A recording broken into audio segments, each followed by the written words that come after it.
Jaromir Čižnar, il-prosekutur ġenerali ta' Slovakkja, f'konferenza tal-aħbarijiet fi Bratislava kellu klimi bes għal dak li ġara l-ħadd li għadda f'pajjiżu meta Jan Kuciak, ġurnalist investigattiv, u l-aruża tiegħu Martina Kuznirova instabu maqtula fid-dar tagħhom.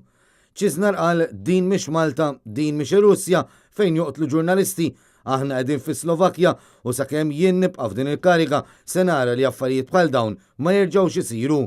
Kliem il-prosekutur ġenerali tal-Slovakkja kienu rapportati fil-faċċata tal-ġurnal In-Nazzjon. Il-prosekutur ġenerali kien qed ikellem lil ġurnalisti Slovakki dwar il-qtil ta' wieħed minnhom. Dan il-qtil ġab lil ġurnalisti Slovakki aktar qrib ta' xulxin, tant li wara dan id-delitt il-gazzetti kollha komplew jidħlu fid-dettall ta' rapporti rigward korruzzjoni li Kuciak kien qed jaħdem dwarhom. Osservaturi li kummentaw dwar dak li qal il-prosekutur Slovak huma tal-fema li din l-istqarrija jibsa turi bl-aktar mod ċar x'reputazzjoni ħażina Malta qed tiffaċċja l-aktar wara l-qtil ta' Defni Caruana Galizja f'Ottubru li għadda.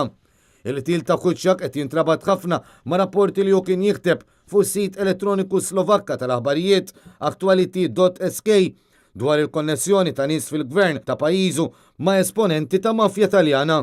Sa dan it-tant is-sit elettroniku EU Observer qal li ftit ta' snilu il-Europol kienet sqarret li l-formazzjoni mafjuża 'Ndrangheta tmexxi skema ta' ħasil ta' flus li tammonta għal 2 biljun euro permezz ta' kumpaniji tal-imħatri f'Malta.